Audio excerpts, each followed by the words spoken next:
Les détails dans ce journal. La sécurité et la santé au travail seront garanties à la Direction générale des douanes et accises. Un atelier d'harmonisation des protocoles thérapeutiques s'est ouvert hier à Kinshasa. Les participants devront proposer à cette régie financière un guide thérapeutique. Il se tient depuis hier à Kinshasa un atelier d'harmonisation des protocoles thérapeutiques de la DGDA. Des professionnels de la santé qui prennent part à ces assises devront, à l'issue des travaux, proposer à la Direction générale des douanes et accises un guide thérapeutique, une façon de répondre aux attentes des agents sur le plan de la sécurité et de la santé au travail.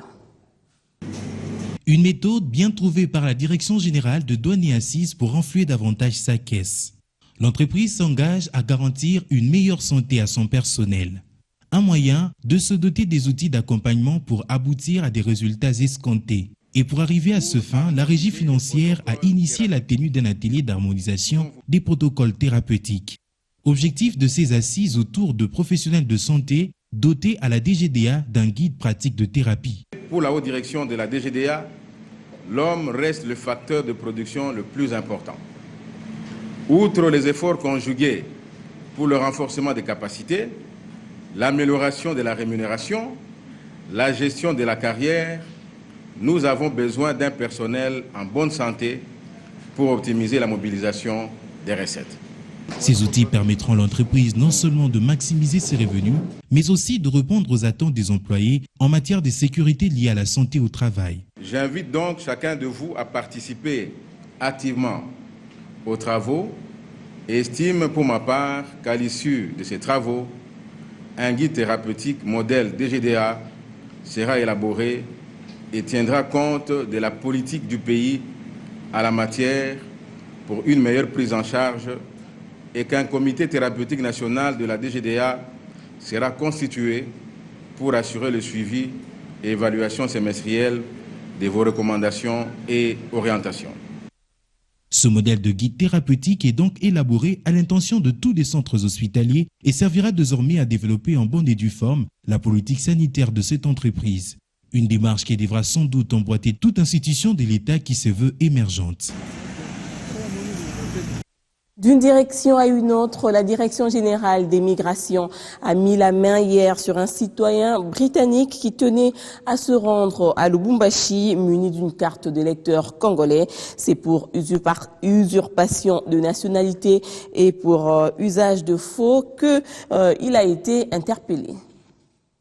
Obineche, c'est le nom de ce monsieur de nationalité britannique, d'origine nigériane, interpellé par la Direction générale des migrations à l'aéroport de Njili en partance pour Lubumbashi dans le Katanga pour détention illégale d'une identité congolaise, la carte d'électeur qu'il a présentée au service de migration. Au dire de ce dernier, c'est grâce aux membres de la famille de sa mère qu'il a pu obtenir ce document, moyennant quelques frais et des photos passeports. Entrepreneur dans le domaine des mines à Kinshasa, où il vient assez régulièrement, Okoronko Obineche a usurpé la nationalité congolaise pourvu de se voir faciliter certains mouvements. La DGM l'accuse aussi de faux et usage de faux. De plus, Sieur Okoronko a tenté de soudoyer les agents de la Direction générale des migrations pour qu'ils ignorent son forfait. Il leur a remis une somme de $500 américains avec promesse de rajouter 500 autres s'il le relâchait. Né à Londres, de mère congolaise originaire du Katanga, ce citoyen britannique dit ne s'être pas rendu compte que l'utilisation de cette fausse nationalité pouvait le desservir. Il affirme et reconnaît néanmoins qu'il a sauté sur l'opportunité d'avoir ce document et qu'en effet, il a caché son passeport britannique parce que selon lui, il craignait de le perdre. Une explication qui ne tient pas debout, surtout que ce citoyen britannique a en sa possession un passeport britannique en cours de validité avec en son sein un visa d'établissement ordinaire dont la validité est de 3 ans au regard de la loi. Encore une fois, il était censé ne pas se leurrer en imaginant que l'usurpation de nationalité et le faux et usage de faux ne le cloueraient pas. La loi est dure, encore une fois. Malheureusement, c'est la loi. Accompagné du gouverneur du Nord Kivu, le ministre d'État en charge de décentralisation et affaires coutumières en séjour dans cette partie du pays était hier au chevet des populations meurtries de la commune d'Oïcha en territoire de Béni. Au nom du gouvernement de la République, il a apporté un message de compassion.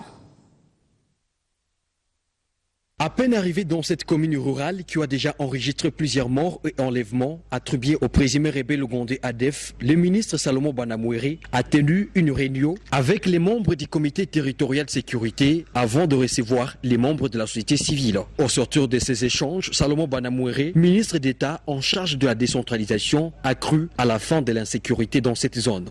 Quand je dis que la situation est sous contrôle, c'est qu'actuellement il y a moins de massacres qu'avant. L'ennemi constatait qu'il est pris en étau. Maintenant, il s'apprend à la population pour chercher à se ravitailler. Mais comme la population est déjà unie derrière l'armée, c'est là où nous sommes certains que nous sommes à la veille même de la fin de cette sécurité. Janvier Kassaïrio, secrétaire de la coordination territoriale de la société civile de Béni, a plaidé par ailleurs pour le pragmatisme dans les opérations contre les ADF. Nous avons émis le vœu de voir que les effectifs des militaires soient renforcés dans les zones de combat, de manière à ce que même les lieux, les recoins soient ravitaillés à militaires, de manière à ce que l'ennemi, en tant que terroriste, n'ait pas le temps de venir envahir les zones. Parce que chaque fois qu'il y a des camps, nous avons toujours informé d'avance. Au lieu que l'ennemi vienne attaquer la population dans la zone et qu'on suive l'ennemi du lieu où on l'a localisé. Bon, on ne peut pas chaque fois attendre l'ennemi dans la zone.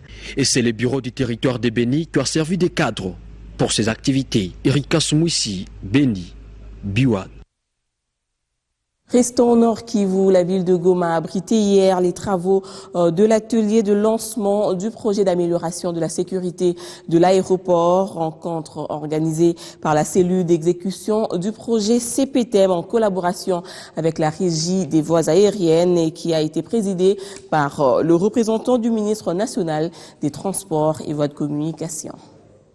Acteurs étatiques, les opérateurs économiques, les aviateurs et autres ont pris part à cet atelier du lancement de ces projets financés par la Banque mondiale à hauteur de 52 millions de dollars américains et qui visent plusieurs aspects ayant trait à la sécurité de l'aéroport de Goma. La dotation de la Banque mondiale va permettre l'allongement de la piste d'atterrissage actuelle, la construction d'un complexe bloc technique, tour de contrôle, l'agrandissement de l'heure de stationnement, l'érection d'une clôture de protection de l'emprise aéroportuaire, l'installation d'un balisage lumineux et diurne, l'installation d'une centrale électrique et la construction d'une caserne anti-incendie. Pour la RVA, l'idéal de ces projets, c'est d'arriver à redorer l'image aéroportière du chef-lieu du Nord Kivu. Il est utile de signaler et de réaffirmer à cette circonstance que la vision permanente de la Régie des voies aériennes a toujours été de placer sur l'orbite des espaces et des aéroports du monde une République démocratique du Congo dotée d'infrastructures compétitives à même de répondre aux défis mondiaux de la navigation aérienne et de la gestion aéroportuaire. Une fois ces projets exécutés, il y aura des retombées positives dans la partie orientale de la RDC, a martelé le directeur des opérations de la Banque mondiale. Le projet d'amélioration de la sécurité de l'aéroport de Goma se propose de relever tous ces défis. Un aéroport pleinement opérationnel reconnectera cette région longtemps isolée du reste du pays et permettra aussi la reprise des échanges commerciaux tout en facilitant par ailleurs l'aide humanitaire et les efforts de paix et de stabilisation de la région. Cet aéroport réhabilité ouvrira de nouvelles perspectives économiques et sociales, telles que mentionnées tout à l'heure, pour les 7,5 millions de personnes qui habitent dans le périmètre d'attraction de l'aéroport, plus particulièrement dans les provinces du Nord et du Sud-Kivu. Les officiels ayant pris part à cet atelier ont visité l'aéroport de Goma et spécialement les collecteurs en construction par l'OVD pour le drainage des eaux vers le lac Kivu. La journée d'hier a été consacrée à l'échelle mondiale aux cuisiniers. Instituée en 2004, cette journée vise à susciter une reconnaissance et une considération particulière de la profession des cordons bleus dans le monde. Occasion pour certains cuisiniers congolais de la capitale d'éclairer la lanterne sur la différence qui existe entre les chefs cuisiniers et les femmes tenancières des gargotes de fortune. C'est le dossier de Déby Mwanda. Rapidité, qualité, quantité et créativité, ces termes riment avec le cordon bleu. Ces chefs cuisiniers, experts en la matière, sont à l'honneur ce 20 octobre, une journée leur dédiée. Ces experts qui font de la cuisine leur domaine de prédilection donnent ici le profil de ceux qui doivent être appelés cuisiniers.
Curieux, infatigable et surtout fin gourmet, le cuisinier n'a qu'une seule préoccupation, satisfaire les dégustateurs, ce qui pousse à dire que c'est un métier qui nécessite une certaine passion.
Toutes nos excuses pour ce problème technique. Les agents de Access Bank ont depuis l'année passée entamé un programme dénommé CHR, Corporate Social Responsibility, qui consiste à participer aux activités sociales. Première cible, l'école de l'excellence de Kinshasa, qui a vu ses installations hygiéniques réhabilitées l'année passée, et cette année, l'heure était à la réhabilitation d'un bâtiment de 6 salles de classe et à la remise des bancs. Reportage.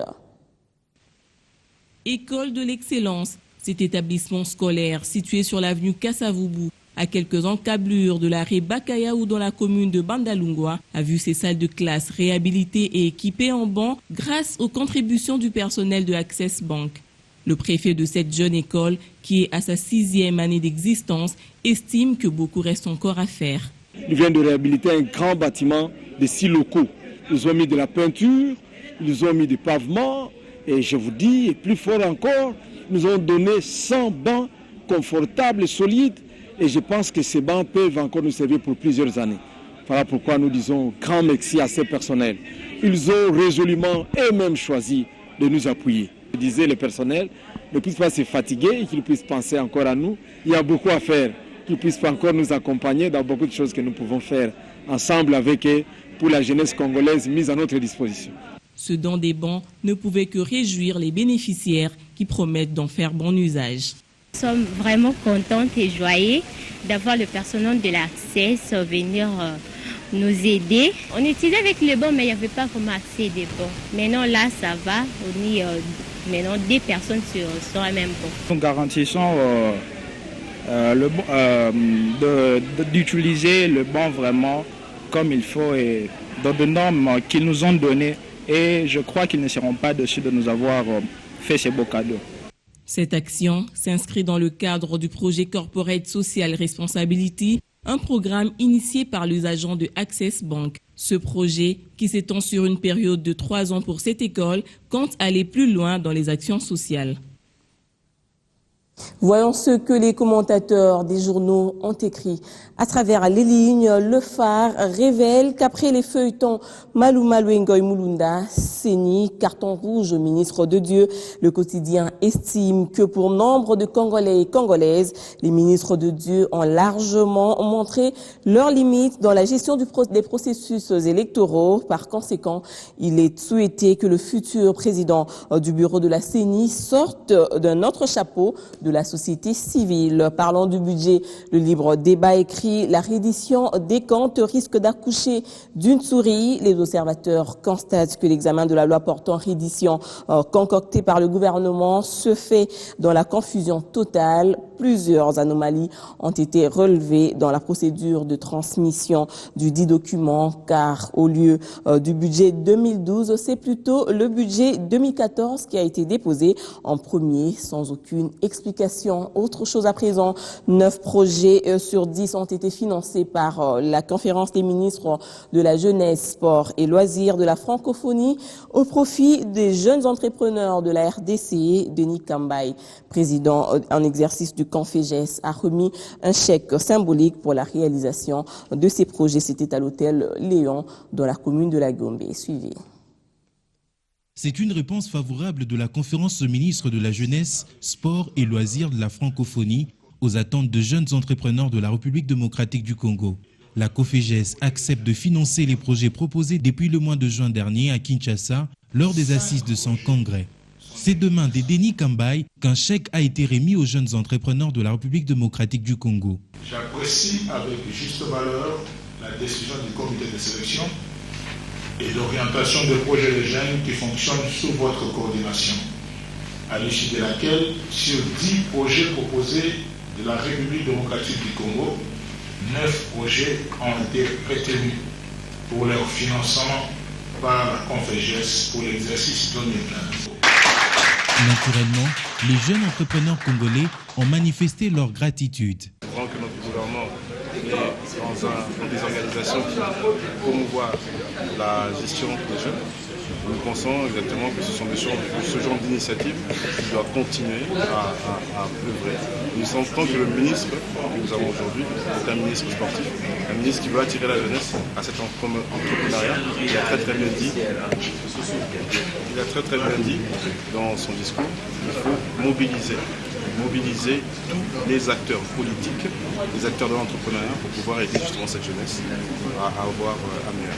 L'RDC assure la présidente tournante du Conféges jusqu'au prochain congrès prévu dans 4 ans.